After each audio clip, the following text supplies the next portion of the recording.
और चलिए एक बार फिर रुख करते हैं लखनऊ का, जहां पर माननीय विधायकों के प्रशिक्षण का कार्यक्रम की शुरुआत हो रही है। मौजूद हैं सीएम योगी आदित्यनाथ, ओम बिरला।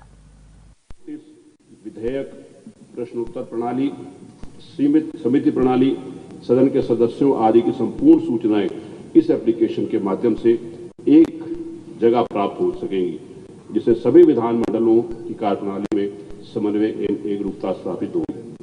नेवा लागू होने से विधायिका की कार्यप्रणाली में पारदर्शिता एवं एकरूपता स्थापित होगी। मैं इस बात को यहाँ पर बड़े गर्व के साथ कहना चाहता हूँ कि जिस प्रकार से माननीय लोकसभा अध्यक्ष जी ने लोकसभा में जो बेस्ट प्रैक्टिसेस अपनाई, वहाँ पर जिन्होंने एक नया स्वरूप दिया लोकसभा का स्वरूप, और वहाँ के अधिक से अधिक सदस्यों को जो बोलने का समय दिया, मैं इस बात को कहते हुए गर्व हो रहा है कि माननीय अध्यक्ष लोकसभा आदरणीय श्री ओम बिरला जी के नेतृत्व में अधिक से अधिक समय तक लोकसभा चली और ज्यादा से ज्यादा मेंबर्स के पार्टिसिपेशन का उन्होंने अवसर दिया। मेरा भी यहाँ पर प्रयास रहेगा कि जितने भी हमारे नए सदस्य आए हैं, जितने भी सदस्य हैं, ज्यादा से ज्यादा माननीय सदस्यों को यहाँ पर बोलने का अवसर मिले और उनका पार्टिसिपेशन यहाँ पर हो सके। मैं इस बात को कहना चाहता हूँ कि इस डिजिटल इंडिया के माध्यम से इस विधानसभा की नई स्वरूप में नई हर माननीय सदस्य की एक सीट अलॉट की गई है। मुझे मालूम है कि सारे लोग अपनी सदस्य अपनी सीटों के ऊपर बैठे हुए।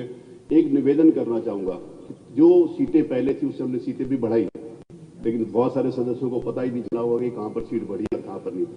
जो माननीय सदस्य जिस सीट से खड़ा होकर बोलेगा, उसी के बटन दबाते ही उसी की फोटोग्राफ यहाँ पर आ जाएगी और उसी के नाम से प्रक्रिया उसमें कार्रवाई लिखी जाएगी।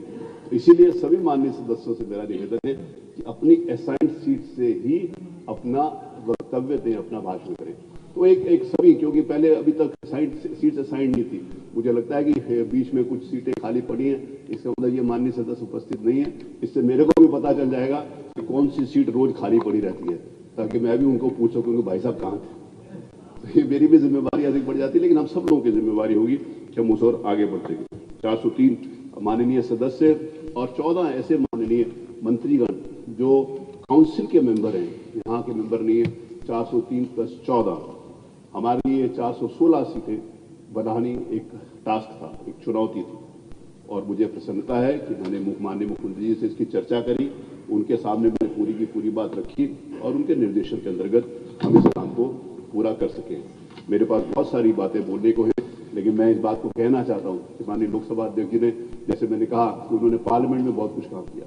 पार्लियामेंट की कैंटीन को उन्होंने बहुत अच्छा किया। यहाँ से हमारे माननीय सदस्य कैंटीन के बारे में चिंतित रहते हैं। अगली विधानसभा के सत्र के पहले उनसे मार्गदर्शन लेके हम उसको भी और अच्छा करेंगे। और सारे के सारे, सिर्फ उतनी नहीं, सब लोगों का पार्टिसिपेशन कैसे हो सकता है। मैंने जो कुछ भी किया, मैं इस बात को एक और निवेदन करना चाहता हूँ कि मैं जिस समय इस स्थान के ऊपर निर्वाचित होने के पश्चात माननीय लोकसभा अध्यक्ष आदरणीय श्री ओम बिरला जी के पास गया था, तो उन्होंने मुझे कुछ टिप्स दिए थे। आज वो टिप्स साकार रूप में यहाँ पर सामने प्रदर्शित हो रहे हैं। इसके लिए माननीय अध्यक्ष जी को मैं हृदय से बहुत बहुत धन्यवाद देता हूँ। और पुनः सभी माननीय सदस्यों का, माननीय अध्यक्ष लोकसभा, माननीय मुख्यमंत्री जी, माननीय नेता प्रतिपक्ष, माननीय हमारे संसदीय कार्य मंत्री, क्योंकि मैं इस बात को कह रहा हूँ संसदीय कार्य मंत्री भी हर दूसरे दिन आकर इसको देखते रहे और अपने बहुमूल्य सुझाव देते रहे, और सभी माननीय मंत्रीगण और सभी सम्मानित सदस्यगण को मैं हृदय से आभार व्यक्त करता हूँ कि आप सब लोग आए। मैं कल यहाँ पर इसी स्थान से सब हम लोग सारे सदस्य फिर 2 बजे उपस्थित होंगे, जिसमें हम इसकी ट्रेनिंग प्रोग्राम्स को आगे चलाएंगे, क्योंकि हम सब लोगों के लिए एक नई डिवाइस है, नई चीज है, और सबको सीखना पड़ेगा। और सीखने में कभी भी किसी को संकोच नहीं करना चाहिए। जो सीखने में संकोच करता है वो पीछे छूट जाता है। तो कल 2 बजे फिर इसका हमारा NIC वाले इसका पूरा प्रेजेंटेशन देंगे, हमारे लोग भी रहेंगे। और इसके अलावा यहाँ पर नेवा सेवा केंद्र का भी कल माननीय मुख्यमंत्री जी ने उसका उद्घाटन किया है, वहां पर भी उपस्थित है। सदन के दिनों में और सदन के दिनों के अलावा भी वहां पर 60 माननीय सदस्यों को एक साथ भी प्रशिक्षण देने का वहां पर हमने व्यवस्था करी है, तो वहां पर भी आपका प्रशिक्षण हो सकता है। तो कल 2 बजे की सूचना देकर मैं पुनः एक बार सभी के प्रति हृदय से आभार व्यक्त करता हूं, और माननीय अध्यक्ष जी के प्रति विशेष रूप से आभार व्यक्त करते हुए उनके प्रति मैं नमन करता हूं, उनका स्वागत करता हूं। बहुत बहुत धन्यवाद। धन्यवाद माननीय विधानसभा अध्यक्ष महोदय। अब मैं अनुरोध करूंगा माननीय लोकसभा अध्यक्ष श्री ओम बिरला जी से कि वे कृपया ई विधान और उत्तर प्रदेश की 18वीं विधानसभा के प्रबोधन का उद्घाटन करने की कृपा करें।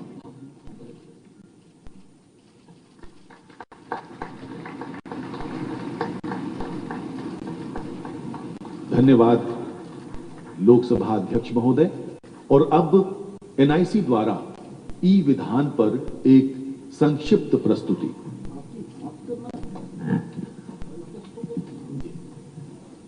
धन्यवाद। मैं एनआईसी से राशिद हुसैन आपके समक्ष नेवा की संक्षिप्त प्रस्तुति करने जा रहा हूं।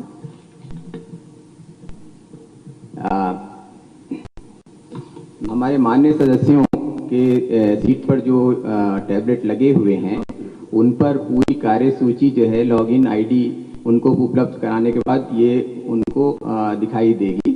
इस तरह से कार्यसूची में सारे मत दिखाई देंगे। ये ई बुक है पूरी, इसमें इंडेक्स है, इंडेक्स के बाद में डिटेल्स, सारे मदों पर डिटेल्स उसमें आगे आएगी और इस तरह से जो है सदस्य अपनी स्क्रीन पर देख सकेंगे। इसके साथ ही साथ सदन के अंदर जो बड़ी स्क्रीन है, मैं निवेदन करूंगा सभी सदस्यों से कि उस पर ध्यान केंद्रित करें। स्क्रीन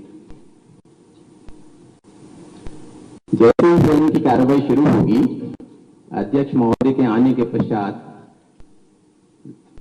शुरुआत करें। पहला मत हम लेंगे। जैसे ही अध्यक्ष महोदय बोलना शुरू करेंगे तो उनका टाइम स्टार्ट कर दिया जाएगा और जैसे ही माननीय अध्यक्ष महोदय कहेंगे कि इस मत पर कार्रवाई शुरू की जाए, जैसे कि महत्वपूर्ण मत जो है प्रश्नोत्तर का है, तो हम प्रश्नोत्तर में एक प्रश्न लेकर के किस तरह से जो है माननीय सदस्य जो है उस प्रश्न को पूछेंगे और उनकी डिटेल्स हमारी स्क्रीन पर आएगी। अब जैसे कि इसमें प्रश्न जो है उमाशंकर सिंह जी का है, तो उनका जो है फोटोग्राफ और उनका जो समय है वो यहाँ पर शुरू हो जाएगा। जैसे ही ये प्रश्न पूरा कर चुकेंगे तो जो माननीय मंत्री, संबंधित मंत्री हैं, उनकी तरफ से इसका उत्तर आएगा, तो उनका भी फोटोग्राफ और उनका भी टाइम यहाँ पर स्टार्ट हो जाएगा। इस तरह से जो है पूरी कार्रवाई प्रश्नों की शुरू होगी। फिर उसके बाद में जो अन्य मद हैं उस पर भी इसी तरह से दिन भर इसकी कार्रवाई सदन की हम अपने इस स्क्रीन पर दिखाएंगे और माननीय सदस्यों को भी उनके स्क्रीन पर पूरी कार्यसूची उपलब्ध रहेगी और उसको वो लोग माननीय सदस्य जो है कर सकेंगे। ठीक, धन्यवाद। तो इस प्रकार ई विधान यहां पर कार्य करेगा। विद्वज्जनों, लोकतंत्र में सत्तारूढ़ दल एवं विपक्षी दल की अपनी अपनी महत्वपूर्ण भूमिका है और आज का ये विशेष कार्यक्रम और उस अवसर पर सजा हुआ मंच इसी भावना को बल प्रदान कर रहे हैं। अब मैं माननीय नेता प्रतिपक्ष विधानसभा श्री अखिलेश यादव जी को उनके उद्बोधन के लिए आमंत्रित करता हूं।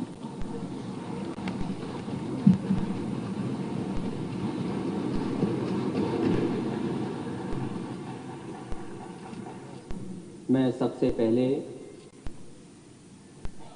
दुनिया के सबसे बड़े लोकतंत्र के लोकसभा में स्पीकर आदरणीय ओम बिरला जी, मैं उनका सबसे पहले धन्यवाद और आभार प्रकट करता हूं कि आप उत्तर प्रदेश की विधानसभा में आदरणीय स्पीकर साहब और सरकार के एक नई योजना के कार्यक्रम में शामिल हो रहे हैं, जहां उत्तर प्रदेश की यह सबसे बड़ी विधानसभा है। हमारे माननीय सदस्य चुन करके आए हैं इस सदन में जहां हम सब बैठे हैं, और जब मैंने पहली तस्वीर इसकी देखी सदन की तो मुझे लगा कि कोई आईटी सेंटर का उद्घाटन होने जा रहा है। मैं इस विधानसभा को आईटी से ई विधान बनाने के लिए अपने अध्यक्ष जी का बहुत बहुत धन्यवाद और आभार प्रकट करूंगा और सरकार ने जो सहयोग किया है उसके लिए बधाई देना चाहता हूं। जैसा जानकारी मिली है कि इसके माध्यम से सब जानकारी सदस्यों को मिल जाएगी और इसका प्रशिक्षण भी होगा। प्रशिक्षण के माध्यम से हम सब सीख भी लेंगे। जो नए सदस्य हमें दिखाई दे रहे हैं या बहुत सारे ऐसे सदस्य दिखाई दे रहे हैं जो टेक्नोलॉजी से परिचित हैं। ये बहुत सारे माननीय सदस्य ऐसे भी हो सकते हैं जो टेक्नोलॉजी पहली बार देख रहे हो। मैं अध्यक्ष जी से निवेदन करूंगा कि जहां आप पेपरलेस कर रहे हैं, वर्चुअल हमारी विधानसभा शुरू होने जा रही है, वहां हमारे जो पुराने सदस्य हैं उनकी हार्ड कॉपी तो रहेगी। और जहां तक ट्रेनिंग की बात है, क्योंकि अब सभी सदस्यों को एक साथ ट्रेनिंग मिलेगी, मैं अध्यक्ष जी से निवेदन करूंगा कि मैं और मुख्यमंत्री जी की अलग कराइए ट्रेनिंग।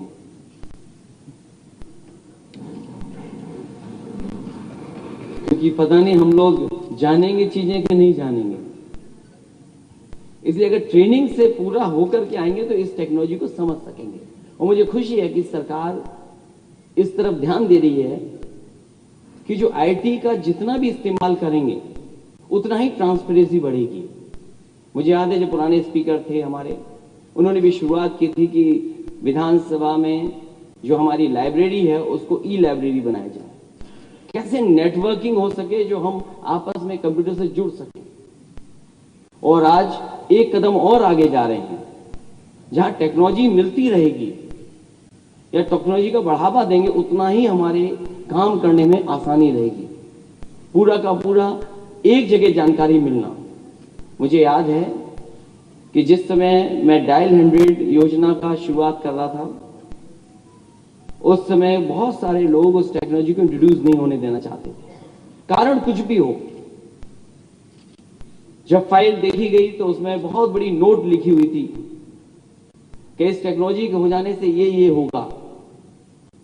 लेकिन मुझे अच्छी तरह याद है कि जो जो चीजें लिखी गई थी उन चीजों को जवाब देते हुए और डायल 100 को इंट्रोड्यूस किया गया। और मुझे खुशी है इस बात की कि देश में सबसे बेहतरीन रिस्पांस सिस्टम आज अगर किसी के पास है तो उत्तर प्रदेश के पास है। वहीं हेल्थ के सेक्टर में भी हेल्थ इंफॉर्मेशन शुरू किया गया था कि सीएससी में डॉक्टर अगर देख रहे हैं और देखने के साथ साथ उसको दवा क्या दी जा रही है। कई बार ऐसा होता था कि मरीज आए और डॉक्टर बैठे हैं, क्योंकि मरीज तब तक नहीं जाता जब तक उसको दवा नहीं मिल जाए। एक बार जब सरकार में थे तो मुझे जानकारी मिली कि मरीज बीमारी तो दिखा रहा है दूसरी और दवाई मिल रही है दूसरी।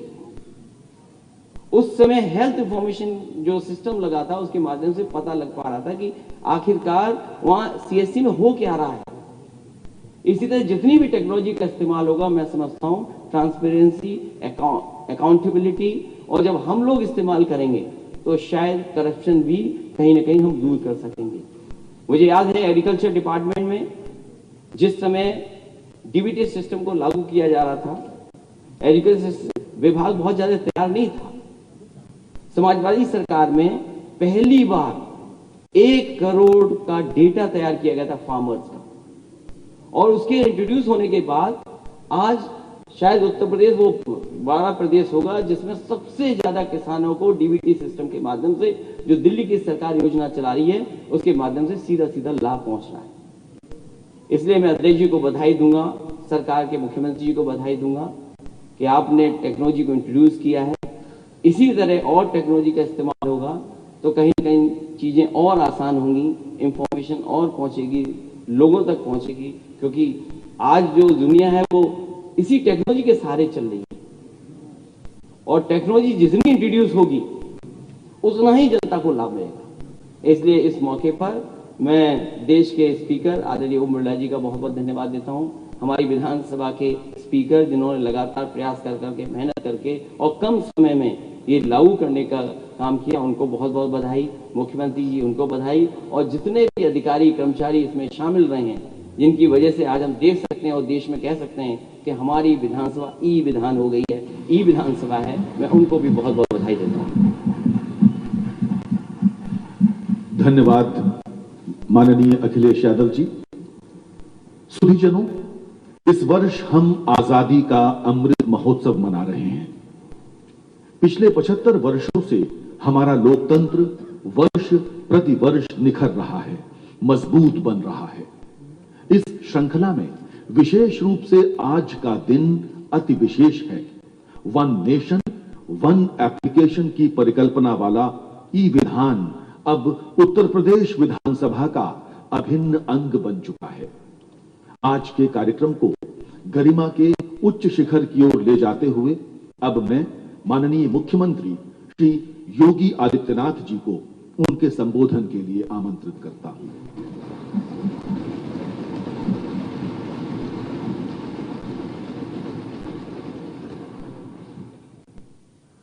18वीं विधानसभा के इस प्रबोधन कार्यक्रम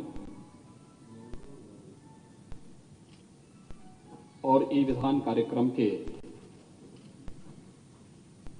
शुभारंभ कार्यक्रम में मुख्य अतिथि के रूप में उपस्थित माननीय अध्यक्ष लोकसभा श्री ओम बिरला जी, उत्तर प्रदेश विधानसभा के माननीय अध्यक्ष श्री सतीश महाना जी, नेता प्रतिपक्ष श्री अखिलेश यादव जी, संसदीय कार्य मंत्री श्री सुरेश खन्ना जी, सभी माननीय सदस्यगण,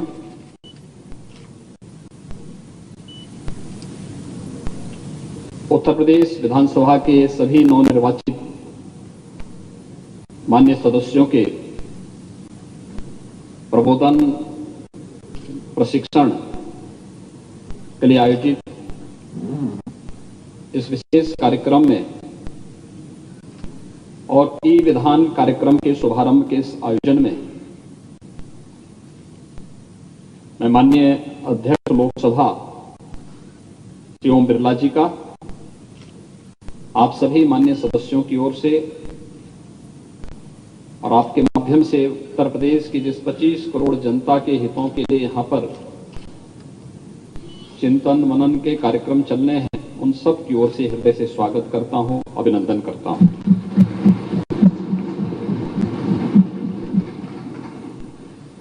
यह हम सब का सौभाग्य है कि आदरणीय प्रधानमंत्री श्री नरेंद्र मोदी जी ने डिजिटल इंडिया के माध्यम से शासन की योजनाओं को आम जन तक पहुंचाने के लिए तकनीक का अधिकाधिक उपयोग करने के बारे में हमेशा जोर दिया है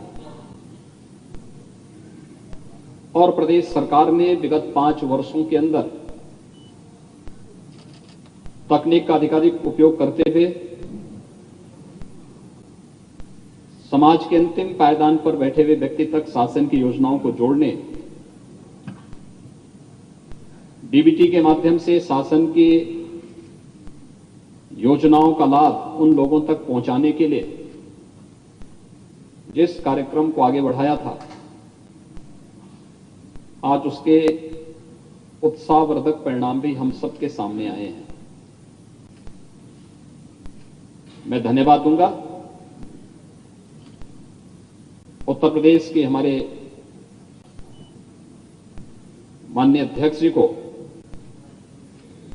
जिन्होंने आदरणीय प्रधानमंत्री जी के डिजिटल इंडिया के इस कार्यक्रम को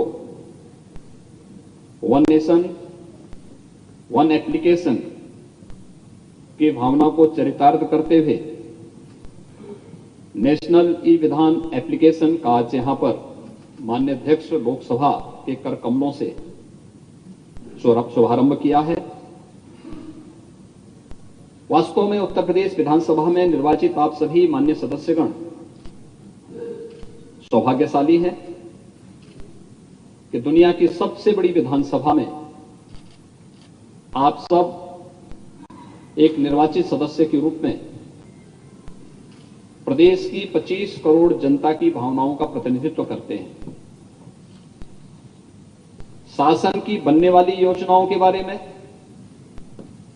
और शासन के द्वारा बनाई गई योजनाओं को उन तक पहुंचाने के लिए आपकी बड़ी भूमिका होती है।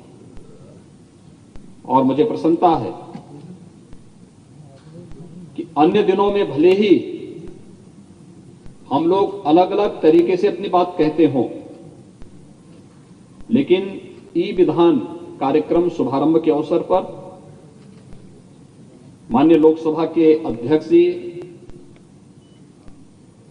स्वयं आप यहां पर पधारे हैं और नेता प्रतिपक्ष अखिलेश यादव जी भी इस कार्यक्रम में यहां पर उपस्थित होकर के इस अभियान के शुभारंभ के अवसर पर अपनी शुभेच्छा भी दिए हैं और इस कार्यक्रम को आगे बढ़ाने के लिए अपना सकारात्मक योगदान भी दे रहे हैं। मैं इसके लिए उन्हें हृदय से धन्यवाद दूंगा। वे यहां पर आए हैं और उन्होंने इस कार्यक्रम की सराहना की है। विश्वास व्यक्त करते हैं कि विधानसभा की कार्रवाई को इस सकारात्मक भाव के साथ आगे बढ़ाने के लिए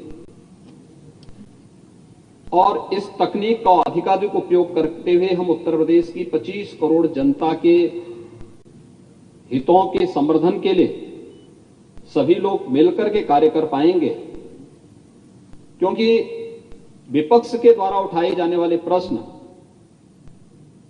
आलोचनात्मक जरूर होते हैं, लेकिन बहुत बार उन आलोचनात्मक और अगर वह तथ्यपरक आलोचना है तो अब बहुत सारे कार्यों को भी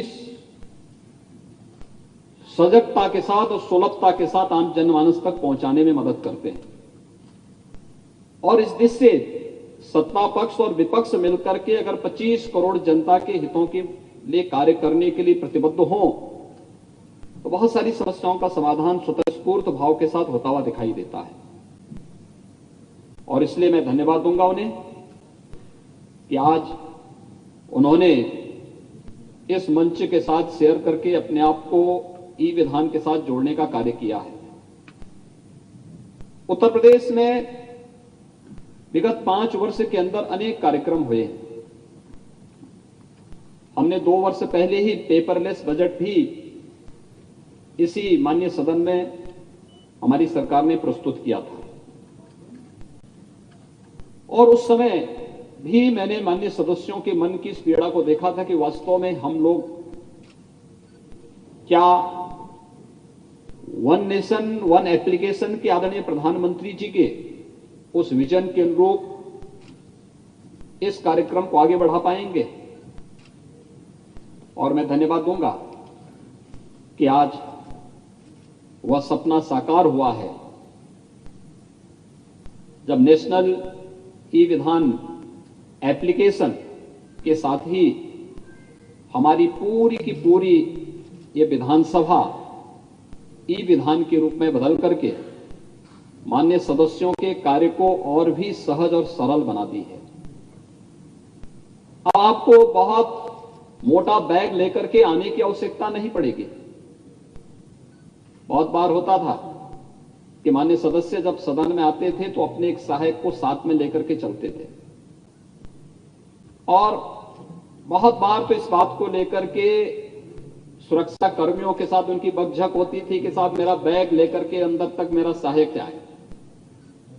मुझे लगता है कि ई विधान के बाद आपका कार्य और भी सरल होने जा रहा है, लेकिन तकनीक में पारंगत होना, तकनीक को सकारात्मक भाव के साथ लेकर के वह प्रदर्शन की वस्तु नहीं होती है। तकनीक को आम जनमानस के कल्याण के लिए, लोक कल्याण के लिए उपयोगी बनाने के लिए उसका प्रशिक्षण और फिर उसका अधिकाधिक सदुपयोग हम कैसे कर सकते हैं, इस दिशा में अगर हम सकारात्मक भाव के साथ कार्य करेंगे इसके अच्छे परिणाम सामने आएंगे और एक स्वस्थ चर्चा परिचर्चा को आगे बढ़ाने में भी हमें मदद मिलेगी।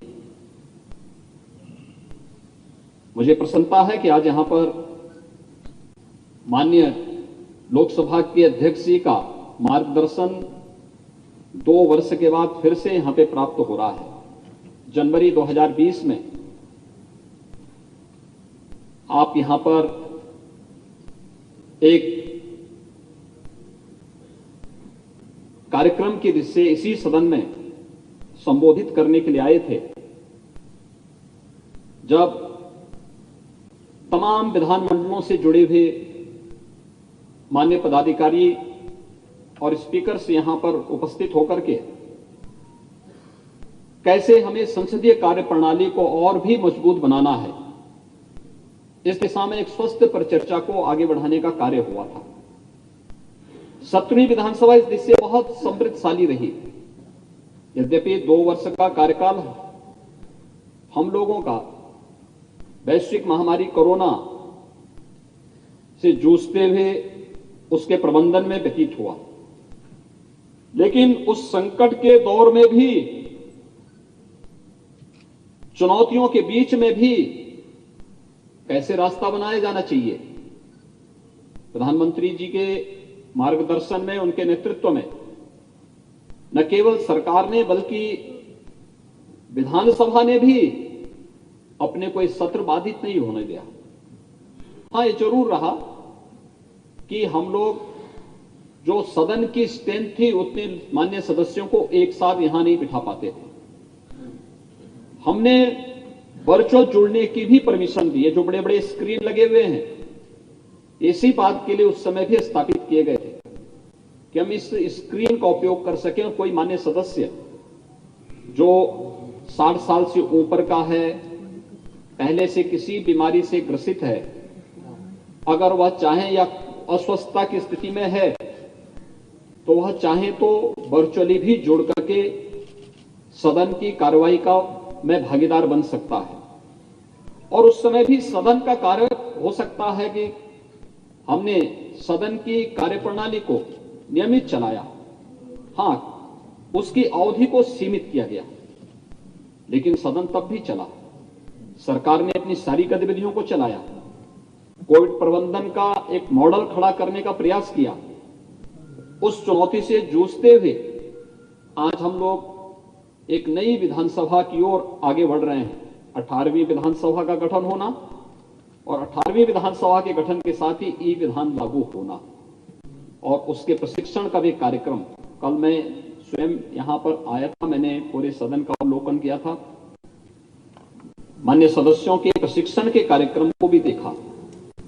और मैं आप सभी मान्य सदस्यों से भी अपील करूंगा, 128 नए सदस्य आए हैं।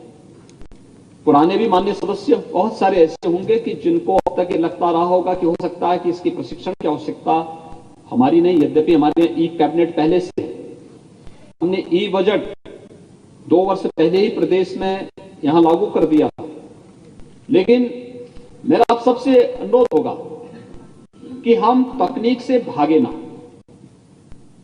उसको अंगीकार करें। हां, उसका पिछलग्गू भी ना बने, क्योंकि बहुत बार होता यह है कि हम फिर जहां पे पब्लिक से इंटरेक्शन होना है, जनता के बीच में जाना है, फील्ड विजिट हमारे होते रहने चाहिए, क्षेत्र का विजिट होते रहना चाहिए। नहीं तो ऐसा ना हो कि क्षेत्र विजिट के लिए आप भी ये मान लें कि अब हम वर्चुअल ही सबसे संपर्क करके काम चल लेगा। जनता से संवाद के लिए आपको प्रत्यक्ष जाना ही होगा, और नहीं तो वर्चुअली जड़ने की बात तो फिर जनता भी उस समय, चुनाव के समय यही कहते कि आप वर्चुअली वोट भी ले लेना। तो वह स्थिति कम से कम विधानसभा के मान्य सदस्यों के साथ नहीं जुड़ सकती है। हम उसके पिछलग्गू न बने, लेकिन हां, अपनी सुविधा के लिए, प्रदेश के विकास के लिए और 25 करोड़ लोगों के जीवन में व्यापक परिवर्तन करने के लिए तकनीक का अधिकाधिक उपयोग अगर हम करना प्रारंभ कर देंगे तो कोई कारण नहीं कि उत्तर प्रदेश आज जिस दिशा में बढ़ा है, एक जो नया विश्वास उत्तर प्रदेश की जनता ने आप सब में व्यक्त किया है। उत्तर प्रदेश में जो संभावनाएं हैं और पूरा देश और देश का नेतृत्व उत्तर प्रदेश के अंदर जिन संभावनाओं को देख रहा है, इन संभावनाओं को सभी लोग मिलकर के अच्छे ढंग से आगे बढ़ा करके आदरणीय प्रधानमंत्री जी की मंशा के अनुरूप हम देश की अर्थव्यवस्था में उत्तर प्रदेश की भूमिका को पूरी मजबूती के साथ और सही परिप्रेक्ष्य में लाने में सफल होंगे। प्रशिक्षण के इस कार्यक्रम की अवधि के दौरान आप माननीय सदस्यगण अवश्य इसका प्रशिक्षण लें, सभी माननीय मंत्रीगण भी इसका प्रशिक्षण लें और प्रशिक्षण के साथ जुड़ करके ई विधान का लाभ लें और फिर इसका उपयोग प्रदेश के विकास और प्रदेश की 25 करोड़ जनता के हितों के संवर्धन में हम लोग अवश्य करें। इस विश्वास के साथ मैं माननीय अध्यक्ष लोकसभा जी का यहां पर उनका हृदय से स्वागत करता हूं, अभिनंदन करता हूं। आप सबके इस प्रशिक्षण कार्यक्रम के प्रति और ई विधान के प्रति मैं माननीय विधानसभा के अध्यक्ष जी को हृदय से धन्यवाद देता हूं। आप सभी के प्रति अपनी शुभकामनाएं व्यक्त करता हूं और विश्वास व्यक्त करता हूं कि ई विधान लागू होने के बाद हम इस पूरी विधानसभा को फेज वाइज पेपरलेस बनाने के साथ ही जो हार्ड कॉपी हमारे पास आती थी उस व्यवस्था को धीरे धीरे करके समाप्त करते हुए हम लोग एक समय आएंगे कि हमारा माननीय जनप्रतिनिधि, माननीय विधायक अपने टैबलेट या अपने सारे कार्यक्रमों को ई विधान के माध्यम से ही जोड़ करके उसने अपनी सीट पर बैठा और सबसे अच्छी व्यवस्था यह होगी कि वह अपनी सीट पर आके बैठेगा और वहीं से उसकी सारी गतिविधियां उसके माध्यम से देखने को मिलेंगी। सीट से ही उसको, जो भी माननीय अध्यक्ष जी ने कहा कि अपनी सीट से ही बोलेंगे, तो बहुत सारी चीजें बहुत स्पष्ट होती हुई दिखाई देंगी। मैं 17वीं विधानसभा में भी कहा था और फिर मैं कहूंगा कि संसदीय लोकतंत्र की दृष्टि से हमारी लोकसभा, हमारी संसद एक उत्कृष्ट उदाहरण प्रस्तुत करती है और हमें संसदीय कार्यप्रणाली को आगे बढ़ाने के लिए लोकसभा की कार्य पद्धति को अधिकाधिक उपयोग करना होगा, प्रशिक्षण लेना होगा। मान्य सदस्यों को सदन की, लोकसभा की कार्रवाई कैसे चल रही है, राज्यसभा की कार्रवाई कैसे चलती है, इसको देखना होगा। आवश्यकता पड़ती है तो वहां फिजिकली जाकर के हम लोग देखें कैसे क्वेश्चन आवर में कैसे क्वेश्चन होते हैं, सदस्य, एक मान्य सदस्य कितना अपने प्रश्न पर कितने सप्लीमेंट्री क्वेश्चन पूछ सकता है।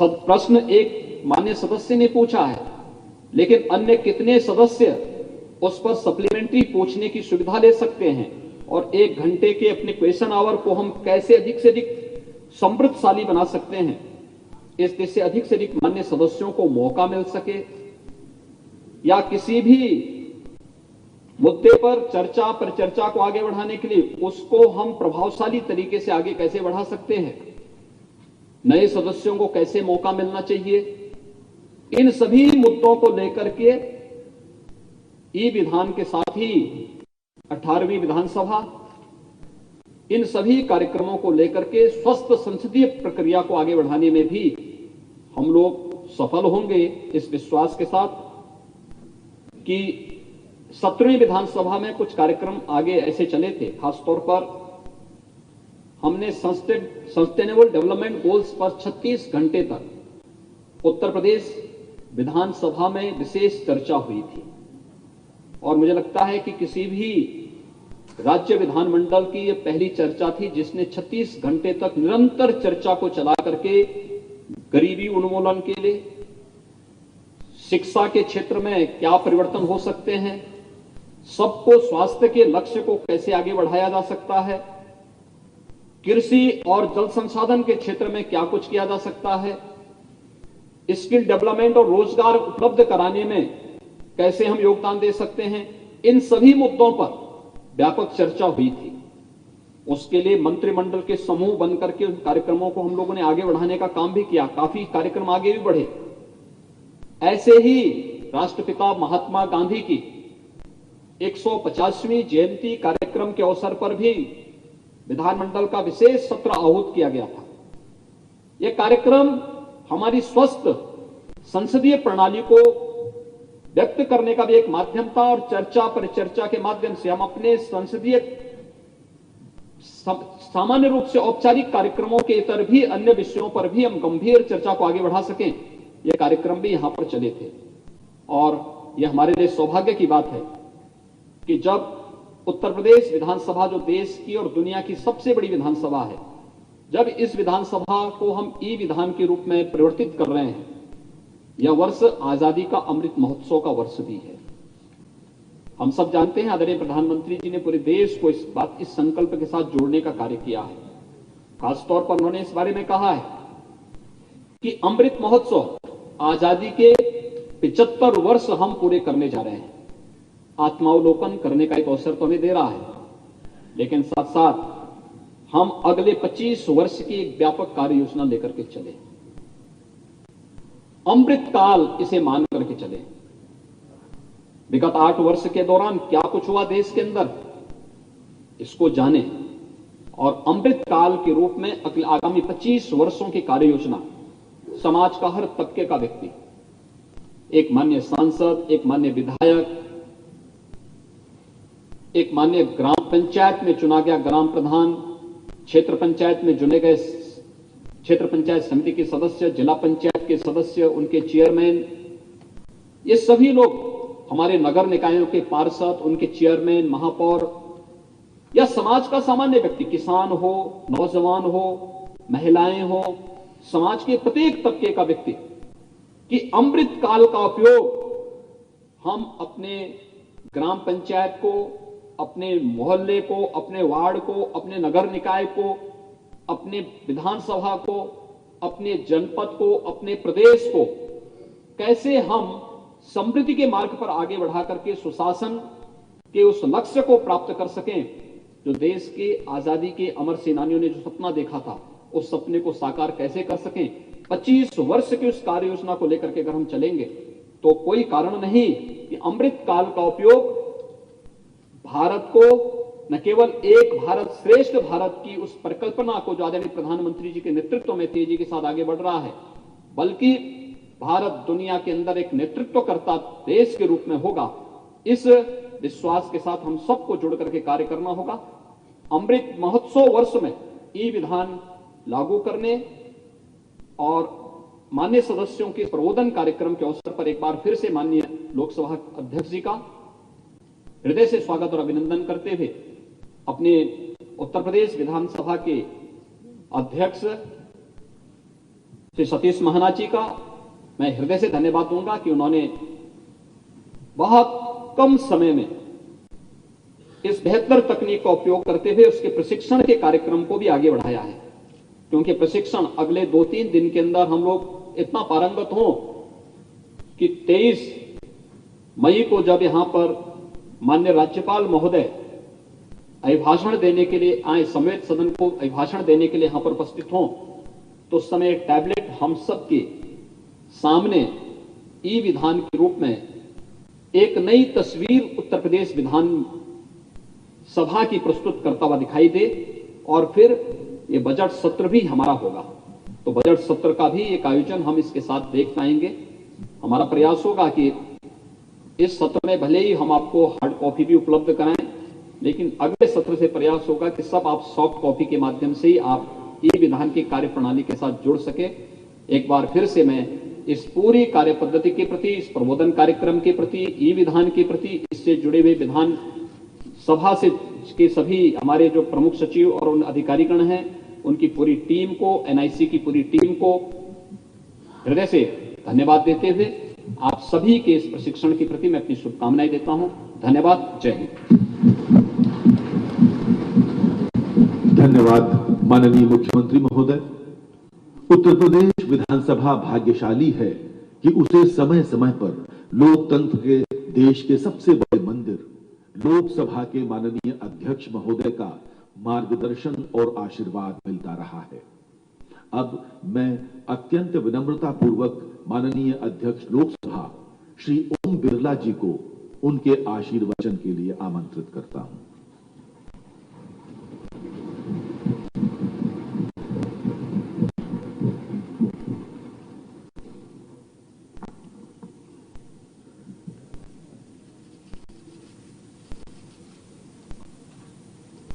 आज के कार्यक्रम में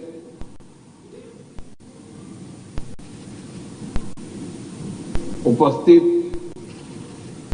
उत्तर प्रदेश विधानसभा के माननीय अध्यक्ष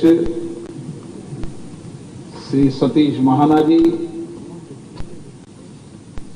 उत्तर प्रदेश के यशस्वी मुख्यमंत्री योगी आदित्यनाथ जी, संसद में मेरे सहयोगी और अभी प्रतिपक्ष के नेता श्री अखिलेश यादव जी, वित्तीय और संसदीय कार्य मंत्री माननीय सुरेश खन्ना जी, उप मुख्यमंत्री जी, माननीय मंत्रीगण, उत्तर प्रदेश के सभी माननीय यशस्वी विधायकगण, देश की राजनीतिक और सांस्कृतिक हृदय स्थली उत्तर प्रदेश गोमती नदी के पावन तट पर, जहां देश की अलग अलग नदियां मिलती है, एक ऐतिहासिक प्रदेश, एक गौरवशाली प्रदेश की राजधानी लखनऊ में आकर मुझे बहुत प्रसन्नता हो रही है। उत्तर प्रदेश प्राचीन काल से ही हमारी सांस्कृतिक, आध्यात्मिक, बौद्धिक और राजनीतिक चेतना का केंद्र रहा है। भारत के स्वतंत्रता संग्राम के आंदोलन से लेकर अभी तक उत्तर प्रदेश की इस पवित्र भूमि में हमारे सभी राजनेताओं ने उत्तर प्रदेश के विकास के लिए यशस्वी काम किए हैं। मैं इस मौके पर उत्तर प्रदेश के माननीय मुख्यमंत्री योगी आदित्यनाथ जी को बधाई देता हूं, जिन्होंने पुनः मुख्यमंत्री के रूप में, सदन के नेता के रूप में अपना दायित्व संभाला है। बहुत अपेक्षाएं, आशाएं, विश्वास के साथ जनता ने योगी आदित्यनाथ जी के नेतृत्व में सरकार को मौका देने का प्रयास किया है। मुझे आशा है कि मुख्यमंत्री जी के नेतृत्व में, सदन के नेता के रूप में इस प्रदेश के समावेशी विकास के लिए सभी दलों को साथ लेकर उत्तर प्रदेश के सर्वांगीण विकास के लिए उनका योगदान रहेगा और देश के अंदर उत्तर प्रदेश सामाजिक आर्थिक परिवर्तन का एक नया युग शुरू करेगा। मैं इस मौके पर हमारे विधानसभा के अध्यक्ष सतीश महाना जी को भी अभिनंदन करता हूं कि उन्होंने उत्तर प्रदेश के अध्यक्ष के रूप में अपना दायित्व संभाला है। उनका राजनीतिक, संसदीय एक दीर्घ अनुभव रहा है। मुझे आशा है इस अनुभव का लाभ सभी माननीय विधायकों को मिलेगा और उनके सतत मार्गदर्शन में ये विधानसभा अपने पूर्व अध्यक्षों के रूप में एक गौरव को अनुभव करेगी। उत्तर प्रदेश के अंदर 47 से ज्यादा माननीय महिला विधायक, 128 से ज्यादा माननीय नए विधायक और 200 से ज्यादा फिर चुनकर आए विधायक, उन सभी माननीय विधायकों का जो 18वीं विधानसभा के अंदर चुन के आए हैं, मैं हार्दिक अभिनंदन करता हूं, स्वागत करता हूं। मुझे आशा है सभी माननीय विधायक इस गौरवशाली विधानसभा की परंपराओं को, उच्च मर्यादाओं को, गरिमा को बनाए रखेंगे और किस तरीके से सामूहिक रूप से मिलकर इस उत्तर प्रदेश का समावेशी विकास हो, सर्वांगीण विकास हो, उसके लिए अपना योगदान निश्चित रूप से देंगे। साथियों,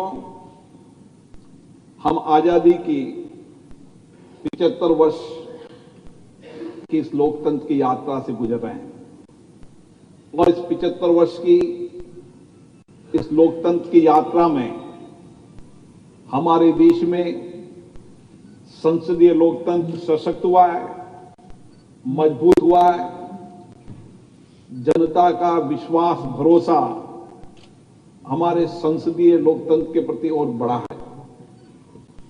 और इसी तरीके से उत्तर प्रदेश की विधानसभा, जो शायद विश्व की सबसे बड़ी राज्य की विधानसभा होगी, इस विधानसभा के अंदर निश्चित रूप से यहां के नेताओं ने, यहां से निकले हमारे प्रधानमंत्रियों ने इस देश का गौरव सम्मान बढ़ाया है।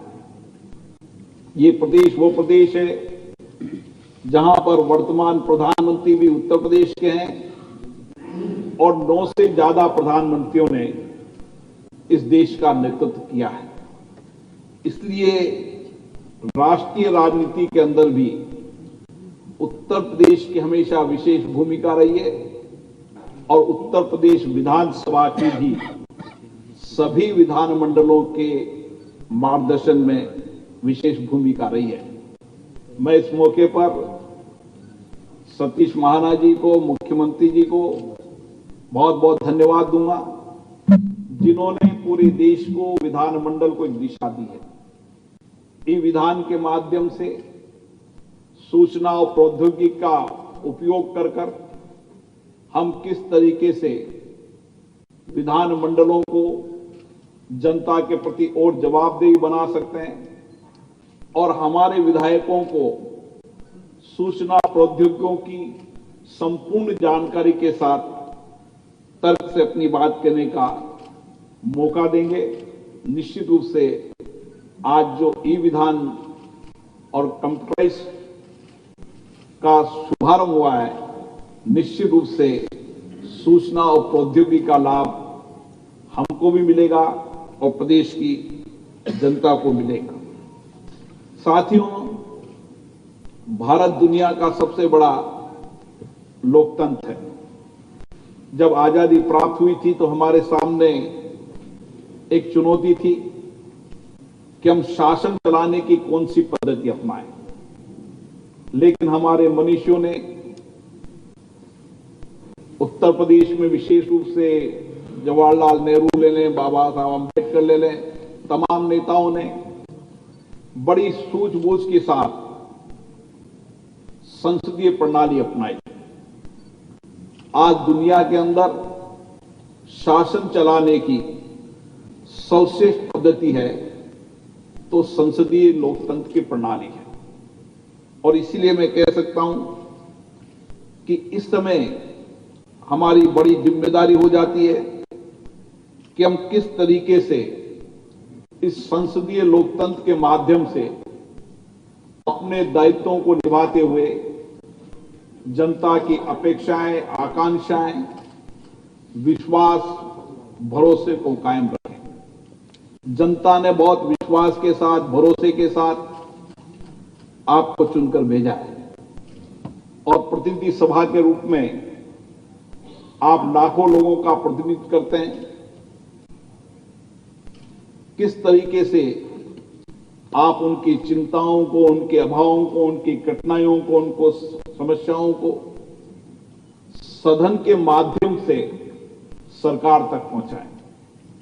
ठीक कहा मुख्यमंत्री जी ने कि ये सदन एक ऐसा केंद्र है जहां पर पूरे राज्य की जनता की भावनाओं का, 25 करोड़ लोगों की भावनाओं की, उनकी चिंताओं की, उनके अभावों की, उन कठिनाइयों का अगर एक साथ एक जगह उन सबका समावेश हो सकता है तो विधानसभा और संसद में हो सकता है। और इसीलिए इन विधान मंडलों का हम किस तरीके से चर्चा और संवाद के अंदर सार्थक उपयोग करें ताकि समाज में अंतिम व्यक्ति जो बैठा है उसकी अभावों को, उनकी चिंताओं को, उनके आंख के आंसुओं को हम पहुंच सकें और उसके जीवन के अंदर एक सामाजिक आर्थिक परिवर्तन ला सकें। बाबा साहब अंबेडकर जी ने सही कहा था कि हमें राजनीतिक लोकतंत्र के साथ साथ हमें सामाजिक लोकतंत्र भी लाना पड़ेगा। अगर हम राजनीतिक लोकतंत्र को मजबूत बनाना चाहते हैं तो हमें सामाजिक लोकतंत्र को मजबूत करना होगा, तभी देश के अंदर राजनीतिक लोकतंत्र मजबूत होगा। समाज के सभी लोगों की, वंचित, गरीब, पीड़ित, शोषित व्यक्तियों की आवाज हमारी विधानसभा में हमारे प्रतिनिधि बनते हैं और शासन भी उन वंचित, गरीब, अभाव लोगों की समस्याएं जो सदन में उठती है उसका सार्थक रूप से, सकारात्मक रूप से लेकर अपनी नीतियों और कार्य योजनाओं को बनाता है। और इसीलिए मुझे आशा है कि इस विधानसभा की जो गौरवशाली परंपरा रही है, परिपाटियां रही है, यहां के नियम प्रक्रिया रही है, उन नियम प्रक्रियाओं, परिपाटी, परंपराओं का आप उपयोग कर समाज के अंतिम व्यक्ति तक के जीवन को परिवर्तन करने के लिए एक सार्थक चर्चा संवाद करें। ये सदन चर्चा संवाद के केंद्र होनी चाहिए। जितनी चर्चा होगी, संवाद होगी, बातचीत होगी, तर्क होंगे, उतने ही हम उस मंथन में से अमृत निकालकर उस जनता का कल्याण कर पाएंगे। इसीलिए संसदीय प्रणाली चर्चा और संवाद का केंद्र है। मैं इसलिए विशेष रूप से आपसे आग्रह करता हूं, हमारे पीठासीन अधिकारियों के सम्मेलन में भी इस बात की चिंता की है कि धीरे धीरे जिस तरीके से सदनों में हंगामा, नारेबाजी, तख्तियां, जिसके कारण सदनों की गरिमा गिरती जा रही है। सदन की गरिमा बनाने की जिम्मेदारी हमारी है और क्योंकि ये प्रतिनिधि लोकसभा और विधानसभाएं होती है, इसलिए प्रतिनिधियों के आचरण और व्यवहार के आधार पर सदन की गरिमा बढ़ती है। इसलिए मेरा आपसे आग्रह है कि हमें इस 75 साल की लोकतंत्र की यात्रा के अंदर देश के इन विधान मंडलों की मर्यादा, गरिमाओं को बनाए रखने के लिए जहां उच्च कोटि की चर्चा हुई, संवाद हुई है, हमारे व्यवहार, आचरण ऐसा होना चाहिए कि हम तर्कों से बात करें, अपनी जनता की समस्याओं को ठीक से रखें और बेहतरीन राजनेता इन्हीं विधानसभाओं, लोकसभाओं से वो निकले हैं जिन्होंने तर्कों के आधार पर विधानसभा और लोकसभा में अपनी बातों को कहे। और देश के अंदर कई नेता जिन्होंने सर्वश्रेष्ठ रूप से अपने तर्कों के बात कहकर आज देश के नेता बने, तो विधानमंडल और लोकसभा देश के सर्वश्रेष्ठ नेता बनाने का भी एक माध्यम, एक मंच है। और मुझे आशा है कि आप इसी दिशा के अंदर काम करेंगे। मैं इस मौके पर एक बात और निवेदन करना चाहता हूं।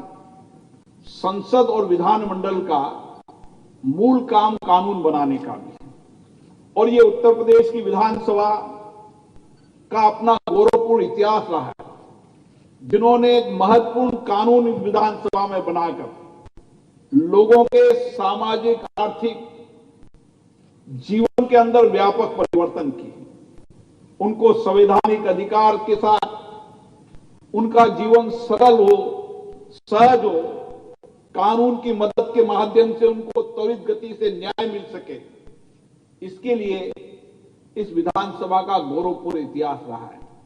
और इसलिए मेरा आपसे आग्रह है कि कानून बनाते समय हमें व्यापक चर्चा करना चाहिए, संवाद करना चाहिए। कानून बनाने के पहले ही हम जनता से इनपुट लें, जनता से संवाद करें।